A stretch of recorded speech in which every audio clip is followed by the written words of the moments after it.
I don't disagree with people who say that we live in a two-income economy, but I do disagree when they say that you cannot live a comfortable life on a single income.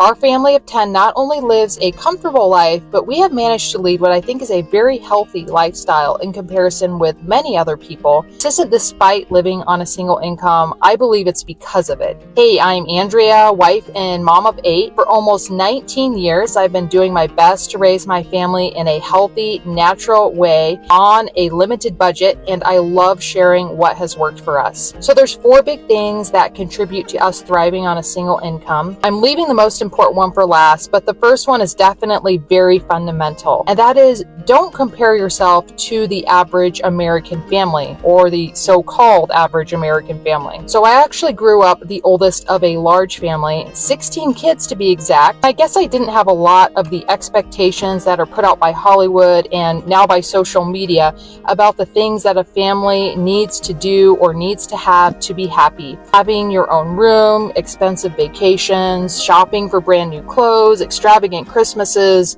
going out to eat. Hey, those of you from large families, comment if you remember getting calendars from the bank or toothbrushes, underwear, or tube socks for Christmas. I definitely remember a couple of those Christmases. These things were things that I almost never had growing up, and I don't remember ever dwelling on it or missing them. I never really thought about it until I got older, especially when I started getting on social media. So much of the pressure or anxiety we put on ourselves is actually pressure and anxiety from the world around us. We imagine we aren't good parents unless we give our children certain things, certain material possessions, and that's just not the case. All throughout history, and all over the world really, except in a few first world countries, children are thriving and happy without these things. Families in other countries strive or dream of what we in America call a simple or even a poor lifestyle.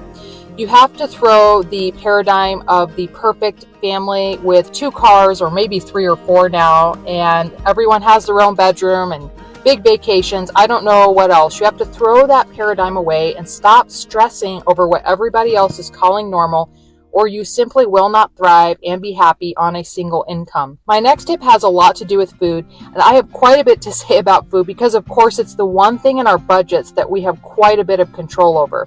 I've actually made several videos about saving money on healthy food, and I'm going to link those right here as well as down below. But anyways, the next tip is to learn to prioritize. In today's world, it's really easy to think that we have to have everything at once. Credit cards can make this really easy. Incidentally, our family does use credit cards, and we use those points to help pay for any vacations that we take. We don't use them to get things we wouldn't already be buying though.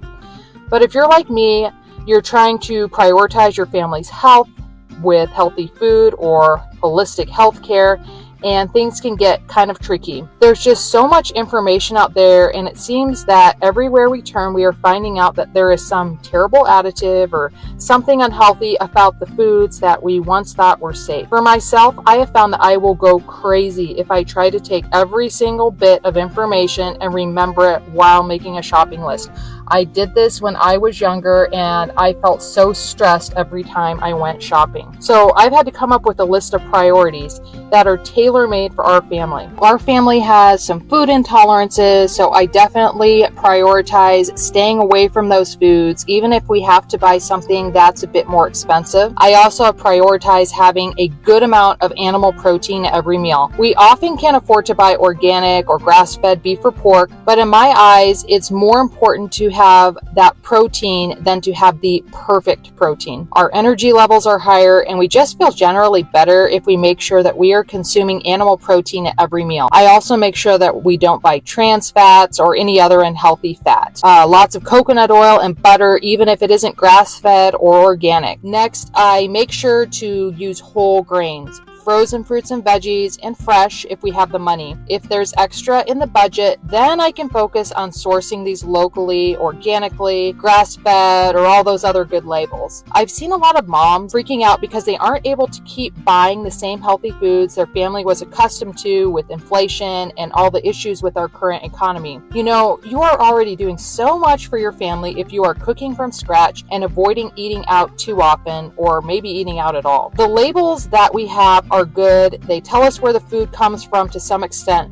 but I definitely don't think that they are necessary to cook a nourishing meal. I've met a lot of moms who think that eating healthy is buying a bunch of snacks that are labeled organic. This is the expensive way to eat healthy, and I don't really think it's actually eating healthy. Cooking simple meals from scratch with basic ingredients is what works for us. As far as prioritizing holistic healthcare, we really try to only go to the doctor if we have an emergency. And I know that insurance often does not pay for much when it comes to holistic healthcare, but one little trick that I have learned along the way is to find a chiropractor who will do muscle testing. You can look them up online or ask in a Crunchy Moms group. There's several really good ones online. Just ask to find a muscle testing chiropractor in your area. Muscle testing has been shown to be super accurate to figure things out that will help or harm your body, and it's so much cheaper than expensive testing or throwing away lots of money on supplements that may or may not be good for you. Also, most insurance providers will cover chiropractors to some extent at least. We've done the expensive testing, hundreds of dollars worth, for food intolerances and allergies, and then later gone to a chiropractor who did muscle testing, and he was just as accurate, and it was literally a fraction of the price. I really wish we had started there. So besides food, the other three big expenses that we have a lot of control over in our lives are housing, clothing, and entertainment. My next tip has to do with those, and it is to simplify. Now, simplify is such a buzzword these days, but I think it's lost a bit of its impact. A simple lifestyle is one where you just have what you need. We all need clothing, recreation, and a roof over our heads. However, a roof over our heads doesn't mean that each child has to have their own bedroom. I personally think it's healthier for a family to not have so much space so that they have to work things out and be more connected with each other. For entertainment, we have definitely focused on living closer to our friends, our church, and our family rather than living in a more beautiful or more exciting place. I live in the Midwest. Lots of people think it's pretty boring here, but I actually enjoy the quiet, I enjoy the nature, and I enjoy the lack of crowds and the lack of traffic for sure.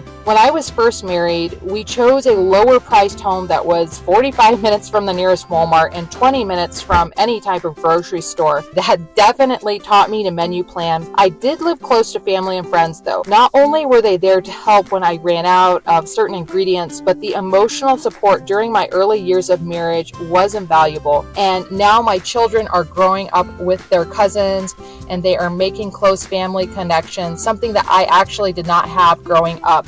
And I really think that this is so good for their mental and emotional health. I know that even science shows that children who grow up with a strong sense of their past and deep relationships with their friends and family grow up better adjusted and more resilient in all areas of their lives. So what I'm saying here is don't just go for the biggest house you can afford or maybe the fanciest part of town, but go for somewhere that's going to support your values and definitely keep within a certain budget. Potlucks, family get-togethers, and camping outdoors are not only the cheapest ways to recreate, they are also some of the best and healthiest ways to relax. We definitely choose to put our money into better food rather than a huge house, theme parks, expensive vacations, or ticketed events. And remember, you may feel like you can't afford to entertain others, but something I've learned over the years is that people are more than willing to help if you feel intimidated by having them over. Hosting a potluck at your house or a local park is not going to cost you much of anything, and I never cease to be surprised how happy people are to be invited over. It's so rare nowadays. We all focus on online connections, and having real, healthy human connections makes people so happy. And honestly, I shouldn't be surprised because I'm always really happy to be invited over. My fourth tip is the most important tip, and that is to remember that God always provides. God wants us to be present with our children. It's the way He planned things to be, even if the world we live in makes it very difficult.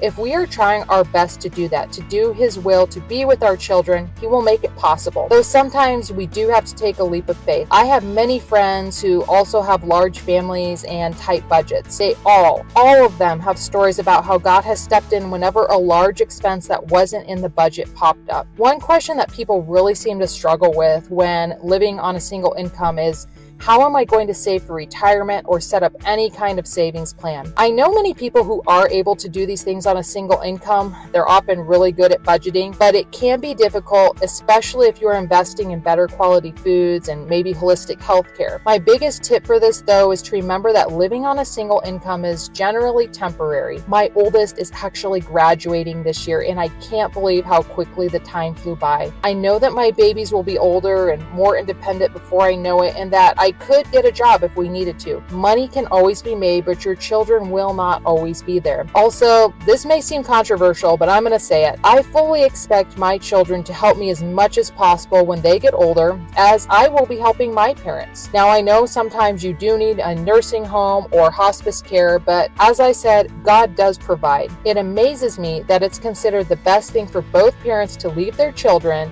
in order to set up savings accounts so that their children don't have to live with them or spend time with them when they're older. So if you're feeling like living on one income just isn't possible, I want you to know it absolutely is. Not only is it doable, it can be abundant in all the ways that really matter. When you choose to live simply, prioritize intentionality, and lean on faith, you'll find that your family can thrive, not just survive. I hope this encouraged you, and I'd love for you to leave a comment and share your thoughts or your own tips. And if you know someone who needs to hear this message, go ahead and share it. Thanks so much for listening, and God bless.